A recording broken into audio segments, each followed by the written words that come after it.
Good morning, students. Today we will learn exercise 6.1. Chapter का नाम है लाइन्स एंड एंगल्स। 6.1 के कुछ काम्स हमने कर लिया है लास्ट क्लास में, अभी आगे करेंगे। तो फर्स्ट क्वेश्चन है question number 4। In the figure if x plus y equal to Y plus x plus y equal to डब्ल्यू plus z, then prove that line A O B that A O B is a line. यहाँ जो figure में है x angle x plus angle y equal to angle डब्ल्यू plus angle z है। हमें proof करना है कि x plus y equal to Y plus Z given है, प्रूफ करना है A O B is a line. तो शुरू करते हैं। Sum of angles around a point is equal to 360 degree. ये हमें पता है। किसी एक पॉइंट में पूरा एक राउंड लगाओगे तो पूरा 360 डिग्री घूमता है, इससे ज़्यादा एंगल नहीं बनता। तो यहाँ एक्स डब्ल्यू वाई जेड ये सारा मिला के पूरा राउंड दे देता है। तो इसीलिए एक्स प्लस वाई प्लस डब्ल्यू प्लस जेड ये सब मिला के इक्वल टू 360 डिग्री होगा।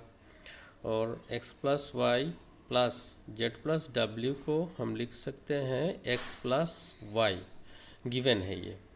तो जेड प्लस डब्ल्यू के जगह हमने एक्स प्लस वाई लिख दिया, क्योंकि ये क्वेश्चन में ही गिवन है। गिवन में हमने ऊपर लिखा है equal to 360 degree.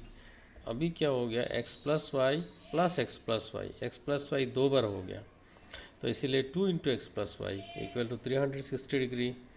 Implies x plus y, एक बार एक्स प्लस वाई कितना होगा, 360 डिग्री का आधा होगा।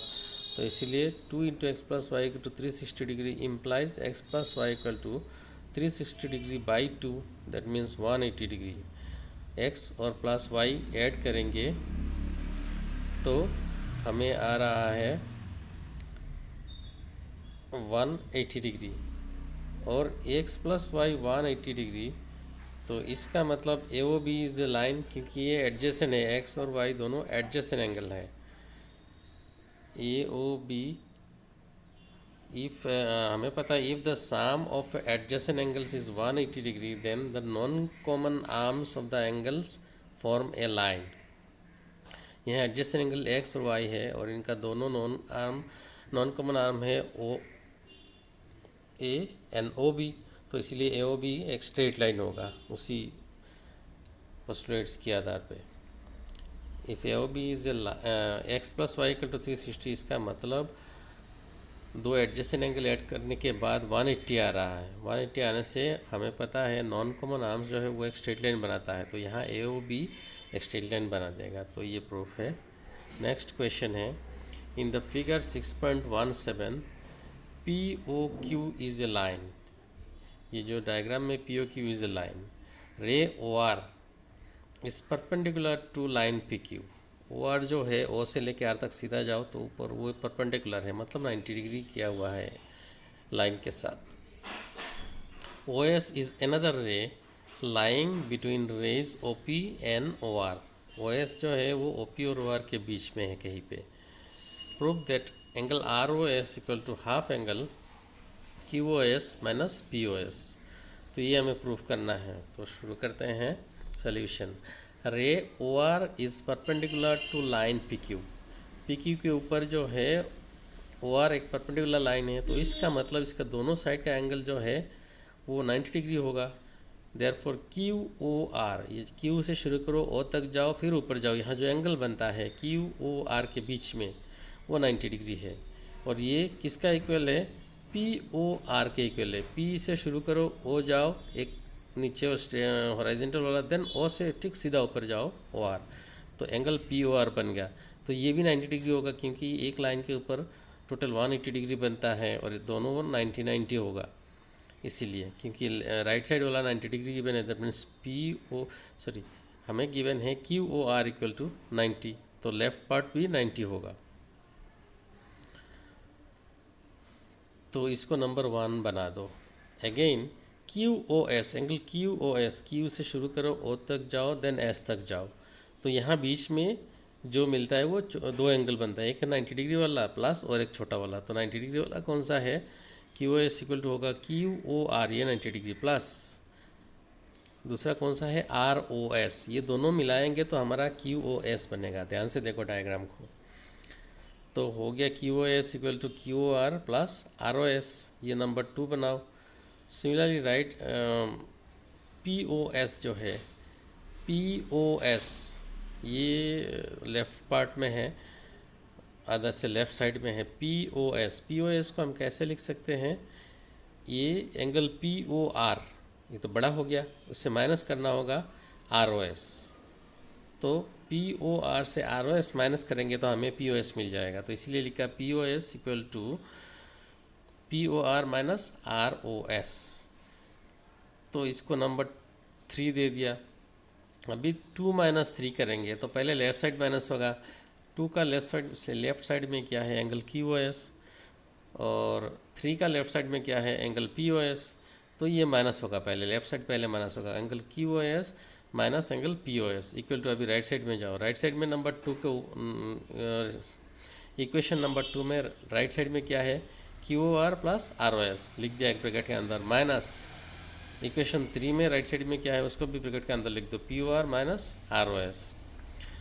तो लेफ़्ट साइड में जैसे वैसे रहने दो, राइट साइड में ब्रैकेट उठाओ। तो पहले होगा एंगल क्यू ओ आर को मैं लिख सकता हूँ पी ओ एस, क्योंकि ये पी ओ आर लिख सकता हूँ, पी ओ एस नहीं। इक्वेशन नंबर 1 में देखो है Q O R equal to P O R, तो मैंने क्यू ओ आर के जगह पी ओ आर लिख दिया, प्लस आर ओ एस को आर ओ एस लिख दिया, माइनस पी ओ आर रह गया, और माइनस जब उठेगा तो माइनस माइनस प्लस हो जाएगा, ब्रैकेट उठाएंगे तो मल्टीप्लाई होगा, तो minus minus plus angle R O S. तो अभी पी ओ आर कैंसिल हो जाएगा, क्योंकि पी ओ आर एक प्लस है दूसरा माइनस है, कट दिया, और प्लस आर ओ एस रह गया, 2 आर ओ एस रह गया, तो equal to 2 R O S लिख दिया। और लेफ़्ट साइड में तो हमारा है Q O S minus P O S. अभी क्या किया, 2 R O S right side वाला को मैंने लेफ़्ट साइड में लिख दिया, पूरा राइट साइड को, और पूरा लेफ़्ट को राइट में लिख दिया, ऐसे कोई प्रॉब्लम नहीं होता है। तो लेफ़्ट वाला Q O S minus P O S, कोई साइन चेंज भी नहीं होगा, क्योंकि एक्स इक्वल टू वाई तो वाई इक्वल टू एक्स भी है, तो इसीलिए राइट साइड वाला पहले लिखो और पूरा लेफ़्ट को राइट में ले जाओ और पूरा राइट को लेफ़्ट में ले आओ, कोई साइन चेंज करने का ज़रूरत नहीं है। तो 2 R O S equal to Q O S minus P O S हो गया। अभी एक आर ओ एस मतलब 2 को हटा देना है लेफ़्ट साइड से, तो राइट साइड में जाएगा तो डिवाइड होकर जाएगा, half into Q O S minus P O S. तो यही प्रूफ करना था, प्रूफ हो गया। नेक्स्ट है question number 6। It is given that angle X O Y equal to 60 degree. ये डायग्राम हमें खुद बनाना है। Angle X Y Z equal to 60 degree, 64 degree, and X Y is produced to point P. X Y को P तक बढ़ाना है।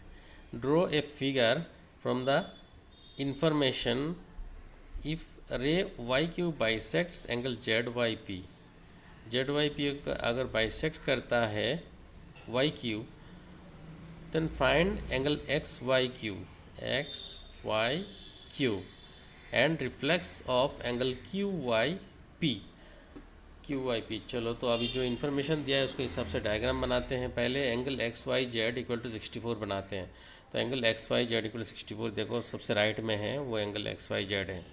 इसके बाद y को सीधा एक्सटेंड करना है, कहता है X Y is produced, X Y को सीधा बढ़ाओ to meet at P, P तक बढ़ाओ, और डॉटेड लाइन से हमने बढ़ाया पी तक, तो सीधा हो गया ये।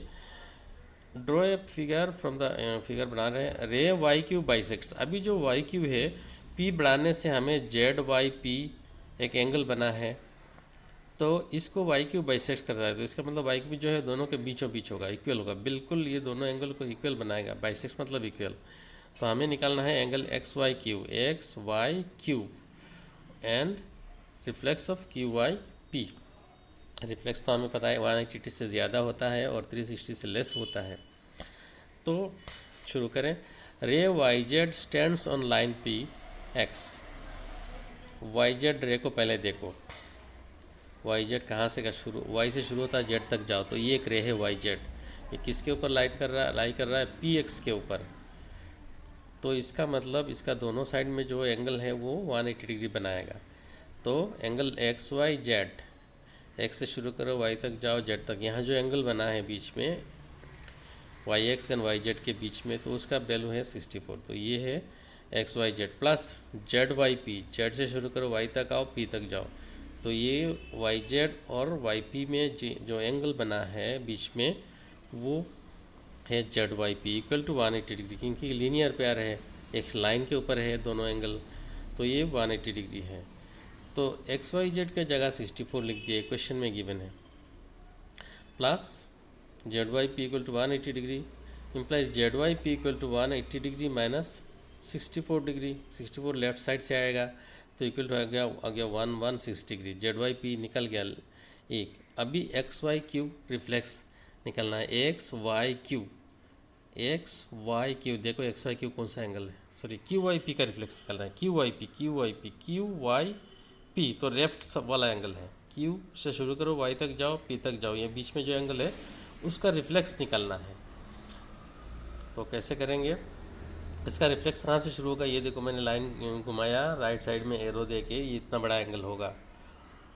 तो चलो reflex of Q Y P कैसे निकालते हैं देखो, तो Y Q bisects Z Y P, question में गिवन है Y Q Z Y P को बाइसेक्ट करता है, इसका मतलब angle P Y Q equal to angle Z Y Q होगा, क्योंकि दोनों आधा आधा होगा किसका, जेड वाई पी का। तो ये देखो P Y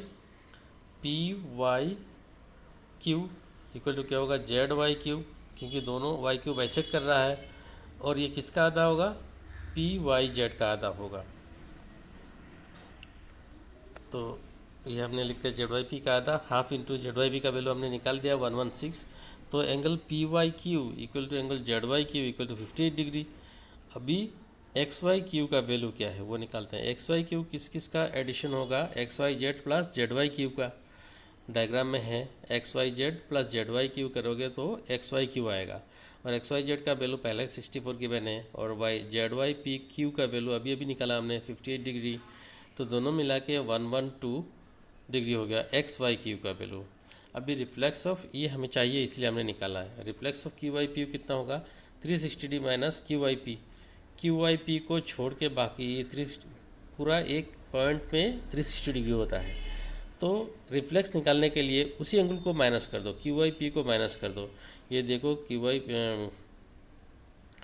reflex of Q Y P निकालना है ना, क्यू वाई पी तो 360 degree minus Q Y P कर दो तो बन जाएगा, तो ये है 360 degree minus Q Y P, और 360 degree minus Q Y P अभी अभी अपने निकाले के रखा है कितना, पी वाई क्यू 58 डिग्री निकाल के रखा है, तो 360 डिग्री माइनस 58 डिग्री को क्वेश्चन नंबर 2 में है क्यू वाई पी का value, Q Y P and P Y Q same होता है, वाई बीच में है कि पी वाई क्यू जो भी जितना है क्यू वाई पी उतना ही है, तो क्वेश्चन नंबर 2 में सबसे लेफ्ट में देखो पी वाई क्यू लिखा है, और यहाँ मैंने क्यू वाई पी लिखा, दोनों सेम है, बीच का लेटर सेम है, दोनों साइड अंतर कोई फ़र्क नहीं पड़ता इधर उधर करोगे तो हो गया 302 degree reflex of Q Y P. Next question में, अभी क्वेश्चन नहीं एक्सरसाइज का, अभी नेक्स्ट एक्सरसाइज के लिए थ्योरी पार्ट जो है वो हम पढ़ते हैं, ये देखो ध्यान से, parallel lines and transversal, a line which intersects two और more lines at distinct point is called a transversal, कोई एक लाइन किसी दो अलग अलग लाइन को अगर काटता है तो उसका नाम है ट्रांसवर्सल। ये डायग्राम में देखो एल किस किस को काट रहा है, एम एन एन को, तो एल हो गया ट्रांसवर्सल किसका, एम एन एन का, तो line L is transversal for lines M and N. तो यहाँ पे जो angle 1 then angle 2 then angle 7 और एंगल 8, ये एक्सटीरियर एंगल, ये देखो बाहर का एंगल है। Similarly angle 3, angle 4, angle 5, angle 6 ये अंदर में है, तो ये इंटीरियर एंगल से, ये पहचानना बहुत ज़रूरी है कौन सा एक्सटीरियर है कौन सा इंटीरियर है। अभी जो है करस्पॉन्डिंग एंगल्स किस किस को करस्पॉन्डिंग कहा जाता है, ये इस डायग्राम में देखो, ये ऐसा अगर कोई ट्रांसवर्सल है दो लाइन का तो करस्पॉन्डिंग एंगल्स होता है 1 and 5, 1 और 5 करस्पॉन्डिंग एंगल्स है। सिमिलरली ये लेफ्ट साइड में है, सिमिलरली राइट साइड में है 3 and 7, सॉरी ये कौन सा है, करस्पॉन्डिंग एंगल्स होगा 1 and 5, 1 and 5, दूसरा होगा 2 and 6, हाँ 2 and 6, तीसरा होगा फिर लेफ्ट साइड में है 4 and 8, देन राइट साइड में 3 and 7, तो ये 4 पेयर्स ऑफ करस्पॉन्डिंग एंगल्स है, एक बाहर है एक अंदर है। तो अभी alternate angles, alternate interior angles अंदर में है लेकिन ऑल्टरनेट है, तो कौन सा है? फर्स्ट है एंगल 4 का ऑल्टरनेट है एंगल 6, और एंगल 3 का ऑल्टरनेट है एंगल 5। ये चारों एंगल देखो इंटीरियर है, इसीलिए ऑल्टरनेट इंटीरियर एंगल्स है। अभी ऑल्टरनेट एक्सटीरियर एंगल्स, ऑल्टरनेट मतलब एक साइड में होगा दूसरे साइड में होगा, और एक्सटीरियर में तो कौन सा है? 1 एक्सटीरियर है और इसका ऑल्टरनेट होगा दूसरा साइड में 7 एक्सटीरियर है। सिमिलरली 2 एक्सटीरियर है और इसका दूसरा साइड होगा 8 exterior. 2 and 8 are exterior alternate angles. Interior angles on the same side of transversal. Transversal हमारा कौन सा है? L। इसका इंटीरियर एंगल होना चाहिए और सेम साइड में होना चाहिए। कौन सा है? 4 and 5 होगा।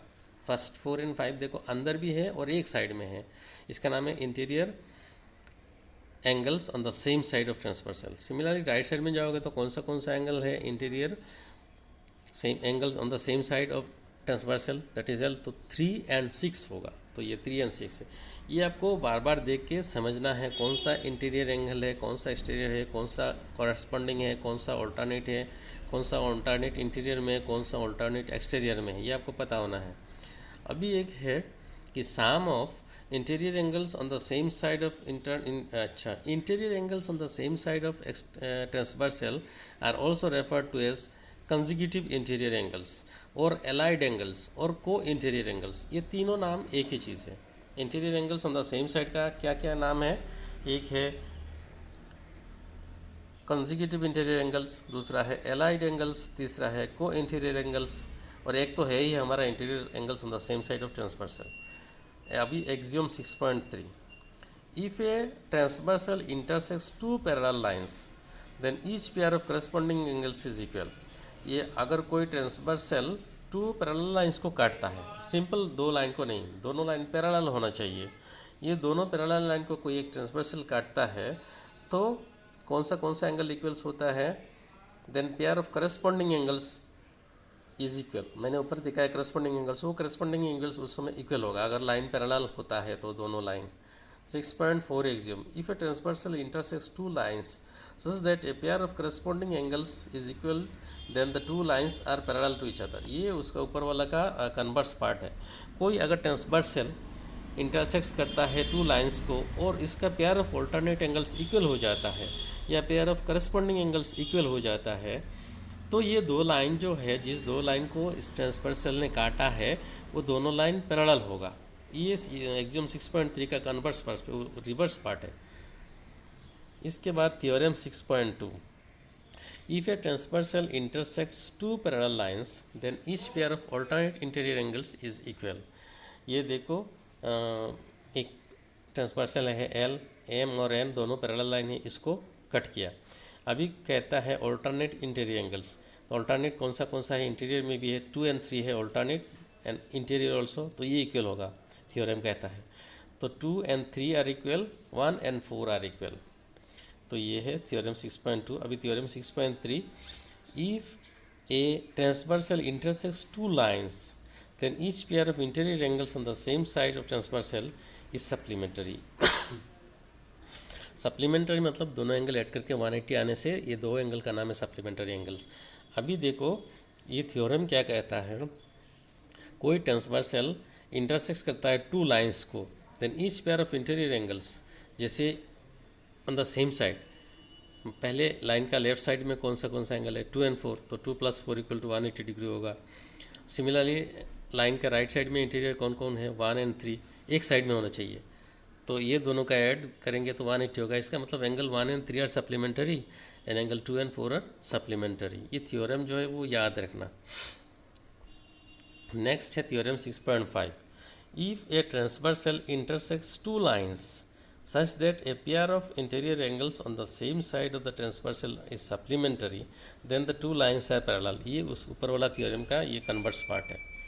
अभी कह रहा है कि इसी अगर एक लाइन दूसरा 2 लाइन को कटता है, मतलब ट्रांसवर्सल है एक लाइन 2 लाइन का, और interior angles on the same side add करने के बाद 180 आ रहा है, ऐसा अगर आपको मिलता है तो ये दोनों लाइन पैरेलल होगा। That means M and N इस समय पैरेलल होगा, लेकिन कंडीशन है ट्रांसवर्सल का सेम साइड का इंटीरियर एंगल्स ऐड करके 180 आना चाहिए। अगर मेज़र करके आपको मिलता है कि इंटीरियर एंगल्स 2 ऐड किया मैंने एक साइड का और 180 आया, इसका मतलब एम एन एन विल भी उस समय पैरेलल होगा। तो डायग्राम में 1+3 अगर 1+3 अगर 180 डिग्री है तो ये एम एन एन पैरेलल होगा, या तो 2+4 अगर 180 मिलता है आपको देन ऑल्सो पैरेलल है। Theorem 6.6 lines which are parallel to the same line are parallel to each other. ये पोस्टुलेट एक्सियोम की तरह है। देखो कहता है कोई लाइन्स, दो लाइन मान लो एल और एन हमने लिया यहाँ पे, दोनों किसी तीसरा लाइन एम का पैरेलल है, एल पैरेलल टू एम है और N also parallel to M है, तो एल एन एन आपस में पैरेलल होगा, ये कहता है। पहले पर पढ़ लो फिर, lines which are parallel to the same line are parallel to each other. यहाँ सेम लाइन एम है, एल पैरेलल टू एम और L N parallel to M, अगर ऐसा होता है तो L N N are also parallel, ये theorem कहता है। तो ये है आज का क्लास का नेक्स्ट एक्सरसाइज का थ्योरी पार्ट। नेक्स्ट एक्सरसाइज करेंगे हम नेक्स्ट क्लास में। Thank you.